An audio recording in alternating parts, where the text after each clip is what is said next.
ईकागांग ads मंत्रालय पर हैं। कैरोल डायंटाई ने एचआईवी से संक्रमित परिवारों की मदद के लिए इसे शुरू किया। कुछ लोग जो यहाँ मदद मांगते हैं वे खुद भी संक्रमित हैं और कुछ नहीं भी हैं। ये महिला हमें बता रही हैं कि दक्षिण अफ्रीका में खुद को एचआईवी से सुरक्षित रखना कितना कठिन है। लोग इस पर कभी बात नहीं करते। महिला होने के नाते आप ये पूछने का बीड़ा उठाती हैं, क्या हम एचआईवी टेस्ट करा लें? लेकिन फिर आप सोचते हैं कि कहीं पुरुष भड़क ना जाएं, कहें कि इसका क्या मतलब हुआ? क्या तुम्हें मैं संक्रमित लगता हूँ? क्या मैं बीमार दिखता हूँ? ऐसे में ज्यादातर लोग इन चर्चाओं से बचते हैं। लेकिन सबसे बड़ी समस्या ये है कि ज्यादातर महिलाएं आर्थिक रूप से अपने पार्टनर्स पर निर्भर हैं। क्योंकि इस आदमी के पास पैसा है और वो परिवार का भरण पोषण कर रहा है, इसलिए घर से जुड़ी कई ऐसी चीजें हैं जिनके बारे में मैं फैसला नहीं ले सकती। और महिला होने के नाते जो एक चीज मैं नहीं कर पाऊंगी वो है सुरक्षित सेक्स के लिए राजी करना। भले ही मुझे पता हो कि अगर मैं खुद को अपने पार्टनर से सुरक्षित ना करूं तो मुझे भी संक्रमण हो सकता है, लेकिन इसके बावजूद मुझे इस खतरे को मोल लेना होगा क्योंकि मैं पुरुष पर आर्थिक तौर पर निर्भर हूं। आर्थिक निर्भरता जितनी ज्यादा होगी, महिलाओं के पास अपने हिसाब से सेक्स के नियम तय करने की छूट उतनी ही कम होगी। यह बात संक्रमण दर में भी दिखती है।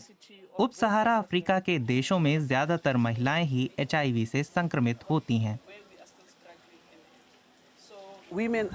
स्वाभाविक रूप से ज्यादातर महिलाएं ही शिकार बनती हैं। हमें उन्हें हर तरह से सशक्त करने की कोशिश करनी ही चाहिए। ऐसे में विज्ञान ने आशा जगाई है। अब तक जो महिलाएं खुद को एचआईवी से बचाना चाहती थीं, उन्हें रोजाना प्रेप गोली लेनी होती थी। जोहानिसबर्ग में विट वाटर्स रांड विश्वविद्यालय ने एक विकल्प का परीक्षण किया है। एक ऐसा इंजेक्शन जिसे हर 8वें हफ्ते दिया जाता है। 3000 से भी ज्यादा महिलाओं ने इस स्टडी में भाग लिया, जो या तो रोजाना गोली खा रही थीं या फिर इंजेक्शन ले रही थीं।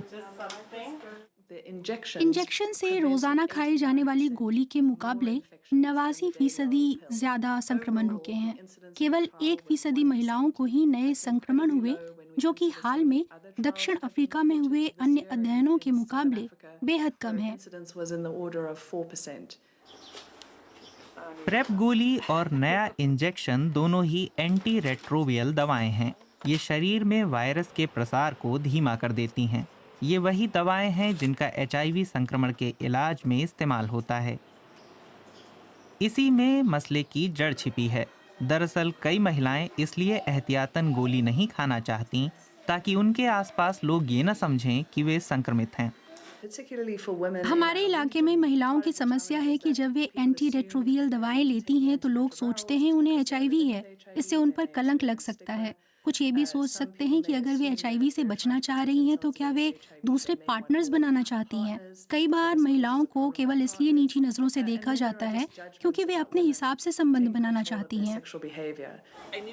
महिलाएं खुश हैं कि यह इंजेक्शन 8 हफ्ते तक सुरक्षा देता है। सिर्फ सुविधा की बात नहीं, यही समझदारी भी है। यह उन्हें कठिन परिस्थितियों में भी जीवन पर थोड़ा नियंत्रण देता है।